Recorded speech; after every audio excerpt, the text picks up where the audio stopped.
How are we, boys and girls? Welcome to the Going Down Under podcast. I'm your host, Braam Hein, creating koala on all social media platforms, and here we'll be deep diving on all things health and wellness related. Hopefully, you are doing fantastic, and today is going fantastic for you. Because if it's not, I apologize.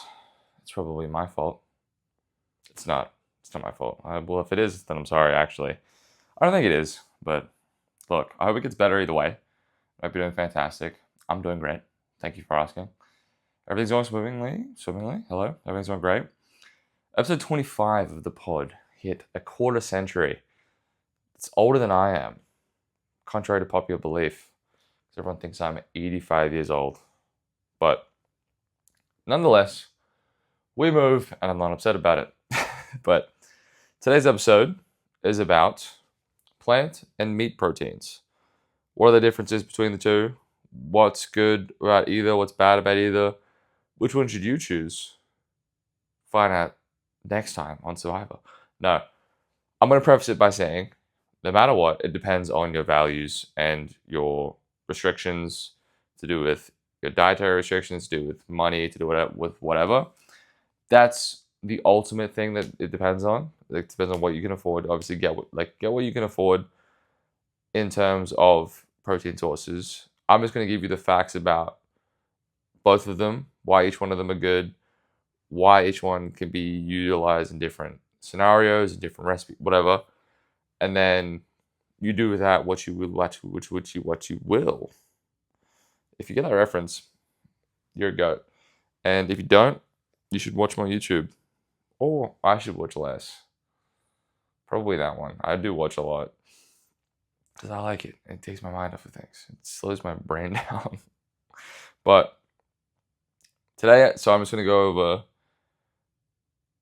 meat proteins and plant proteins.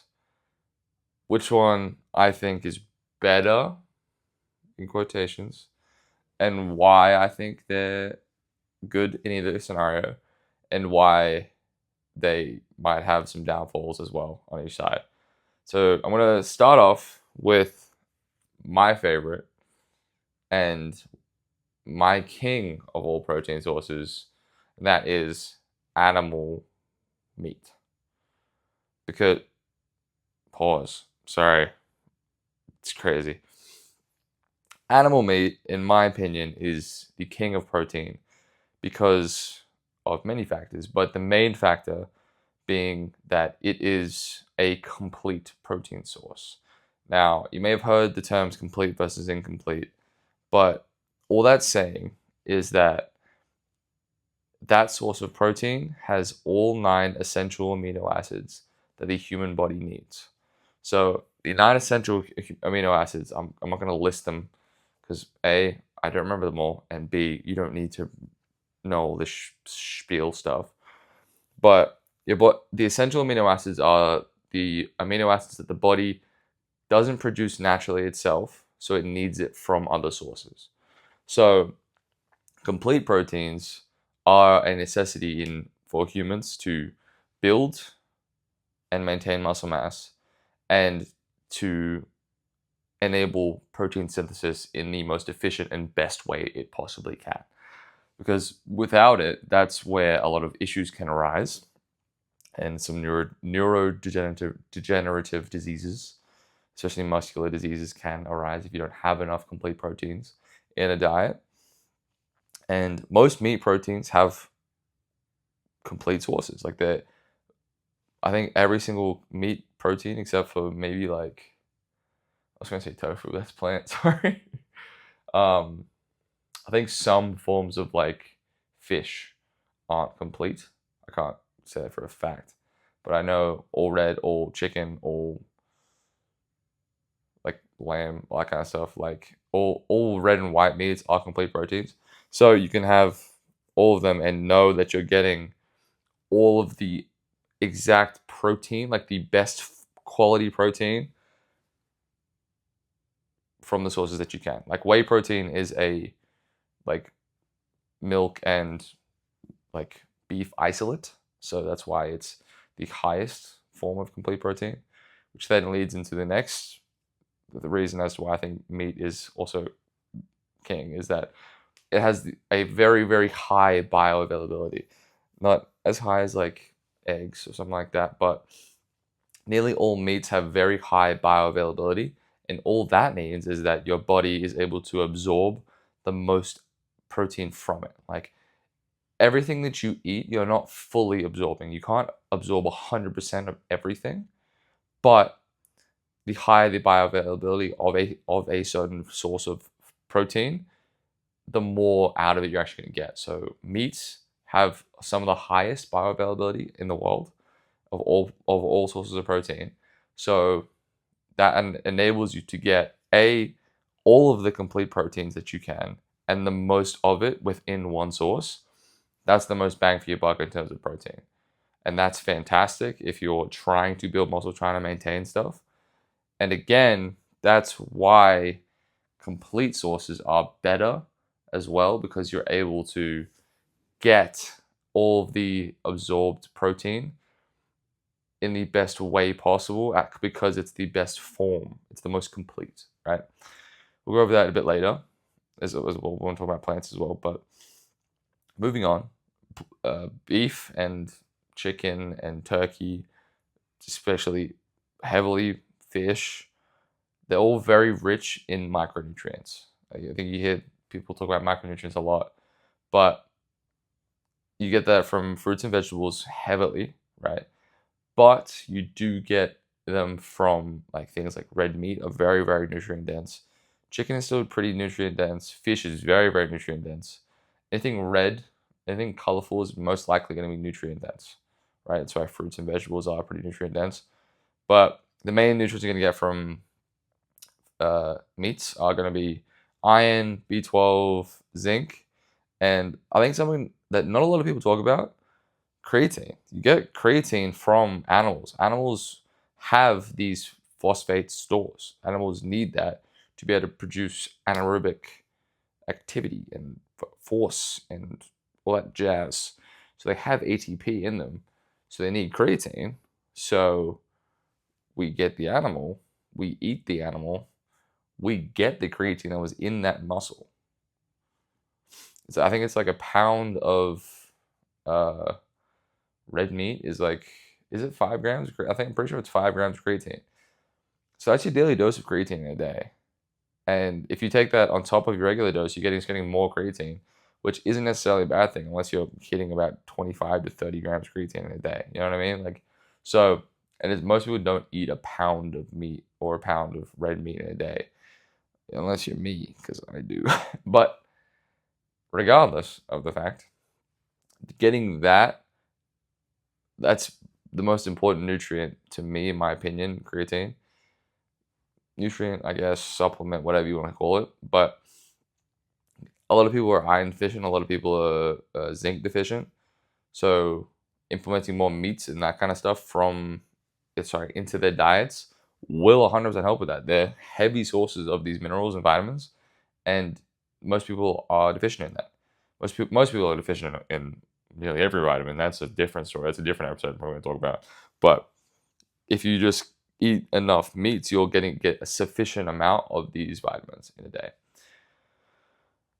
I just talked for a long period of time. Sorry, I need to take a breather. But one of the last positives I'll talk about is the satiety factor of an animal meat.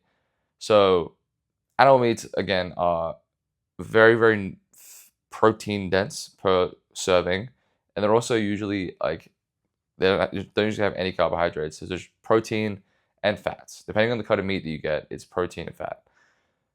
That's gonna heavily, heavily affect the satiety of a food. Is how much protein, how much fat is in a food. If you have those two things together, it's going to slow digestion down and keep you so full for a long time. That's why if you eat like a pound of meat, you're not going to want to eat anything for about a day, dude. Like it's pretty insane.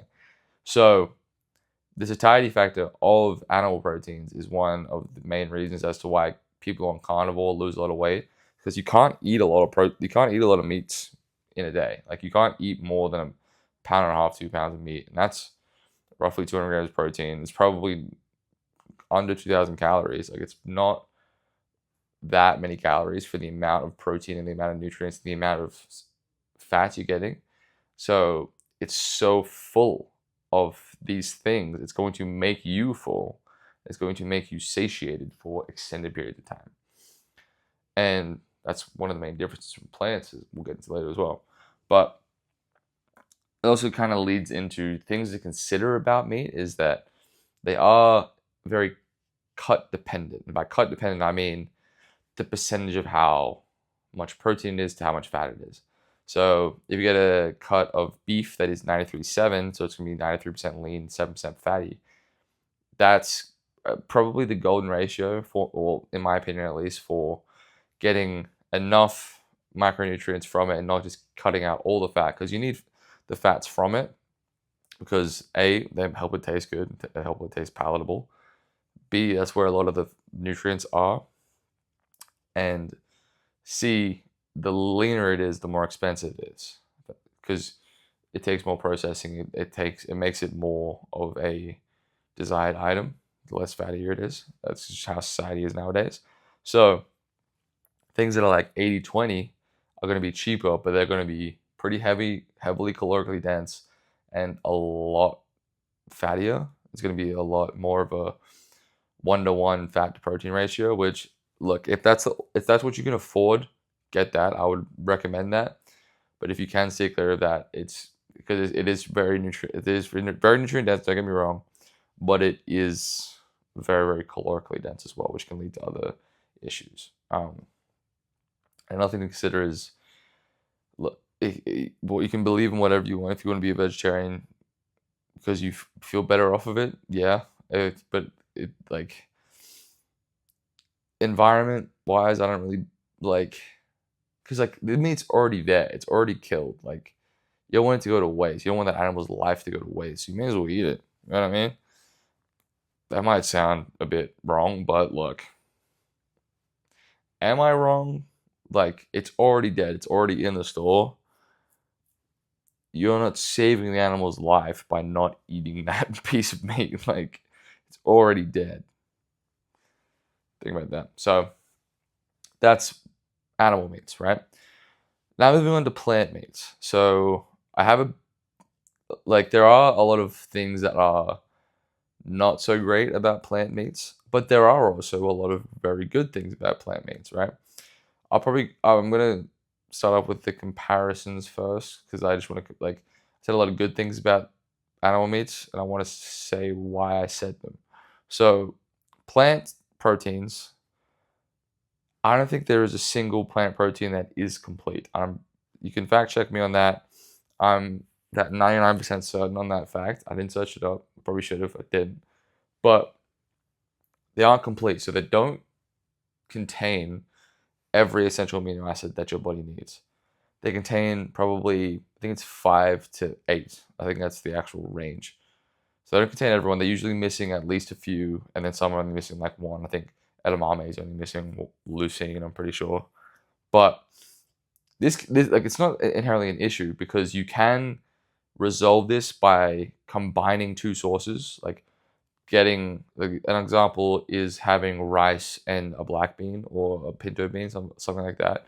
Having those two sources together, you complete the protein source, you complete the protein in the meal entirely. You're not gonna get a complete source, but you can get all of the 9 essential amino acids from one meal if you combine both.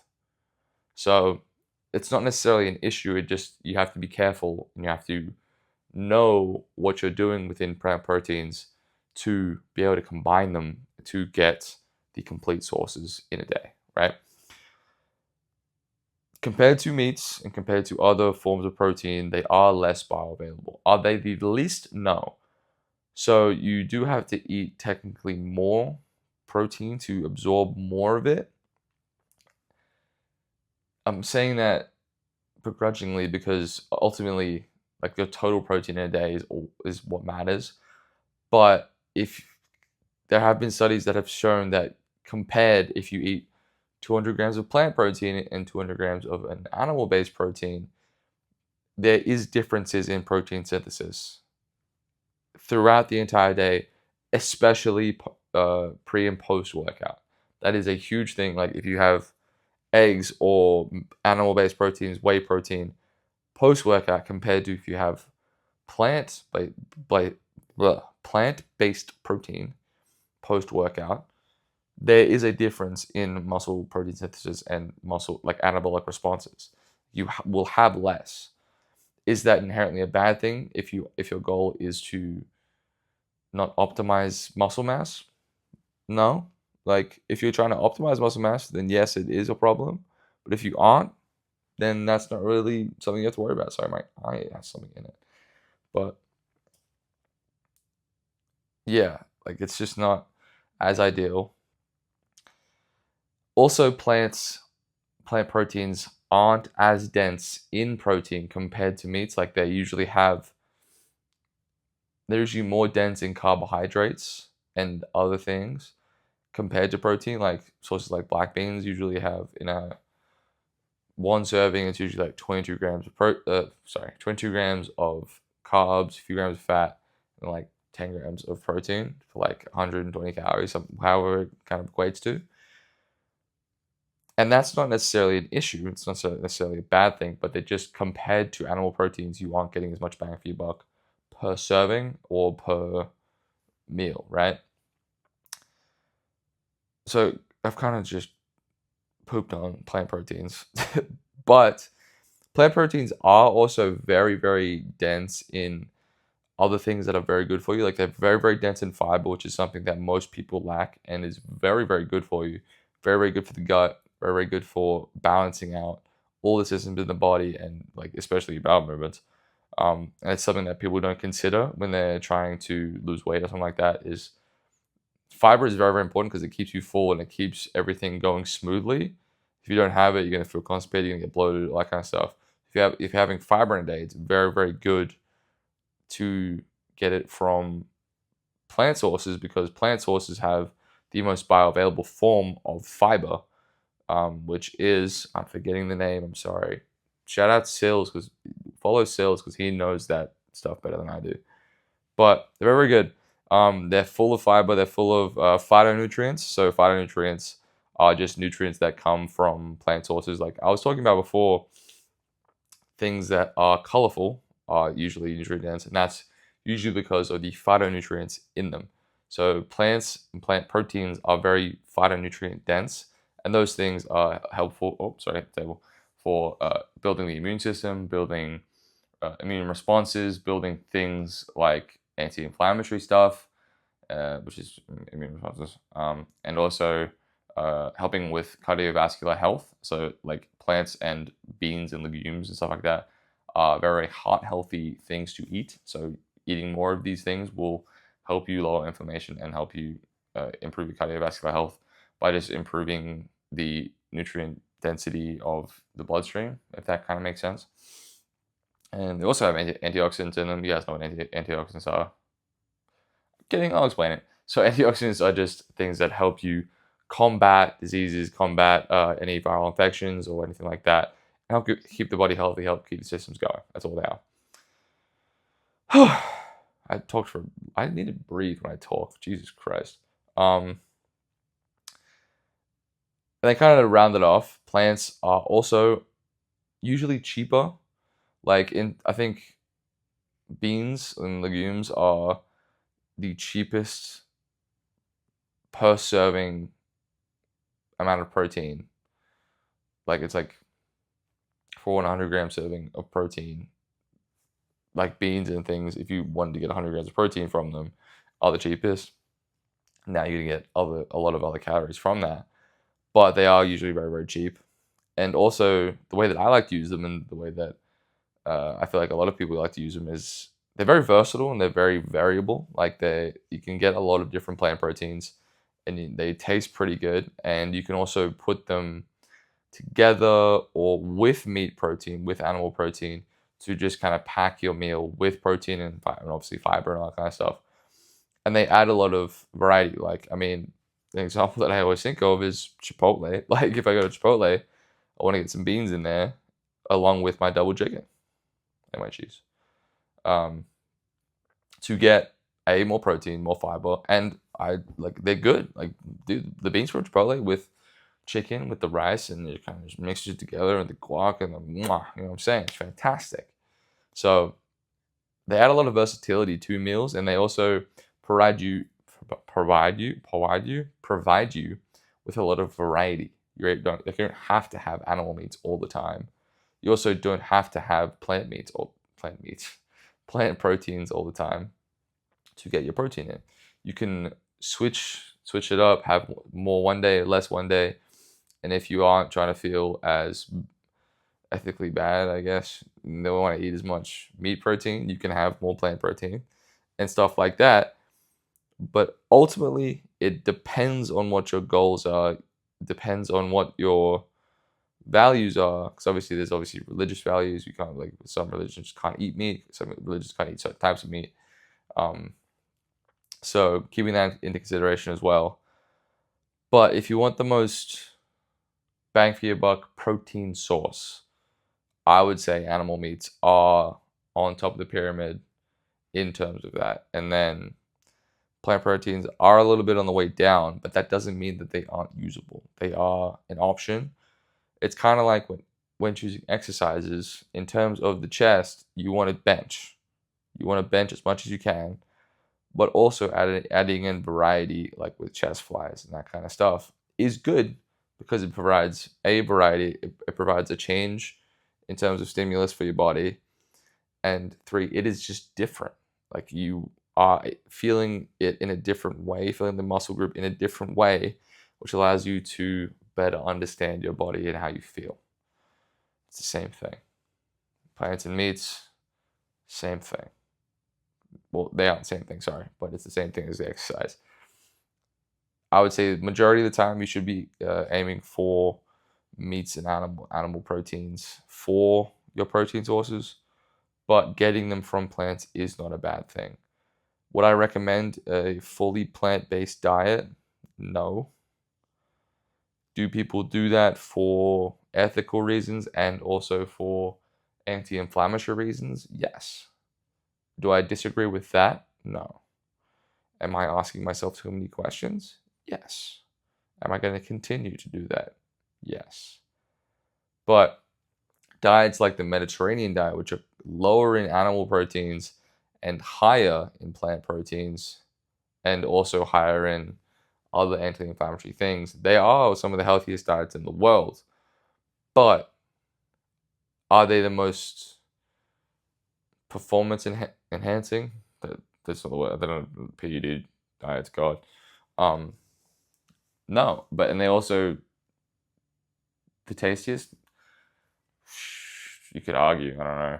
My girlfriend's in Italy right now, and she's probably argue with me on that statement. But getting the most protein from meat sources will be the best, in my opinion, especially for people who are trying to lose weight or who are trying to get healthier in their lives and trying to eat less bad food. Like, okay, I hate saying the word bad food, but eating things that aren't as good for you compared, like more processed foods.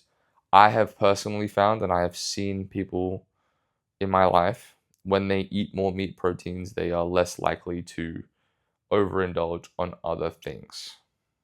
That's just what I've seen. That's my first-hand account. That's also what I see on social media. That's also what I see in my personal life from other people. That's all I'm going to say. But that's all from me. Let me know what you want to see in the next episode. I don't have any ideas. I'm kidding. I have multiple ideas. But if you have an idea and you want me to talk about it, let me know. Episode 26. Oh, I was trying to think of an NBA player. It was 26. Oh, there's one right in my head, but I can't think of the name right now. Oh my god. Oh, that's annoying. But I'll think of it for next episode, don't worry. But hopefully you found this episode interesting, or at least gathered something, and now have a better understanding of what each protein source has for you and what it can provide, and do with that what you do with that what you will. You know what I'm saying? So Hopefully you have a great rest of your day. Hopefully you are tuned in for the next episode. And I appreciate all the support again.